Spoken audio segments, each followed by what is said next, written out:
তোমার ঠাকুমা মারা গেছে, তোমার কোনো কষ্টই নেই, বিন্দাস এনজয় করছো, বিন্দাস ঘুরছো। হ্যাঁ, এরকম টাইপেরই কমেন্ট এসেছে আগের ভিডিওগুলোতে। তো আমার কষ্ট আছে কিনা তোমাদেরকে কি বারবার করে কেঁদে কেঁদে বলতে হবে বলো তো? তোমরা আমার পুরো ভিডিও না দেখেই কমেন্টস করো আমাকে। 10ই ডিসেম্বর 2025 আমার ঠাকুমা মারা যায় ওই সকাল 10টা 15-তে। সকাল 9টার সময় ঠাকুমা মোটামুটি ভালো ছিল, আর আগের দিন রাত্রেবেলায় অনেক ঠাকুমার শরীরটা খারাপ হয়ে যায়, অনেক বাড়াবাড়ি হয়। তো আমার পিসি অনেক কান্নাকাটি করছিল, তো আমাকে ডাকলো ফোন করে, বলছে তো ঠাকুমা তোকে ডাকছে, জলদি আয়, দেখ কেমন করে চোখ মুখ উল্টে গেছে।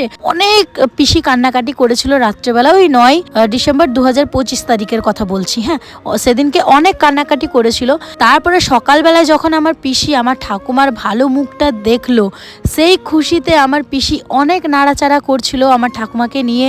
তুই মদ খাবি, তুই বিড়ি খাবি, তুই কি খাবি বল। সেই খুশিতে আমার পিসি অনেক নাড়াচাড়া করছিল। সেই ভিডিওগুলোতেও তোমরা অনেকেই কমেন্ট করেছো যে তোমার পিসি তোমার ঠাকুমাকে মেরে ফেললো। আরে না গো, আমার পিসি কি জানতো যে আমার ঠাকুমা আজকেই চলে যাবে আমাদের ছেড়ে? বলো তো তোমরা কেন এরকম মন্তব্য করো বলো তো? আর আগে আমার ঠাকুমাকে এরকমই পিসি নাড়াচাড়া করতো, আমরা অনেক মজা করতাম। তখন তো ঠাকুমা এরকম চলে যায়নি। কিভাবে জানবে আমার পিসি যে আজকেই ছেড়ে চলে যাবে? আর যদি জানতো তাহলে ঠাকুমাকে এরকম করে নাড়াচাড়া করতো না। তো প্লিজ, আমাদের জন্য আমার ঠাকুমা মরেনি, ঠিক আছে? তো এরকম আজে বাজে মন্তব্য করো না তোমরা, পুরোটা না জেনে, পুরো ব্যাপারগুলো না বোঝে।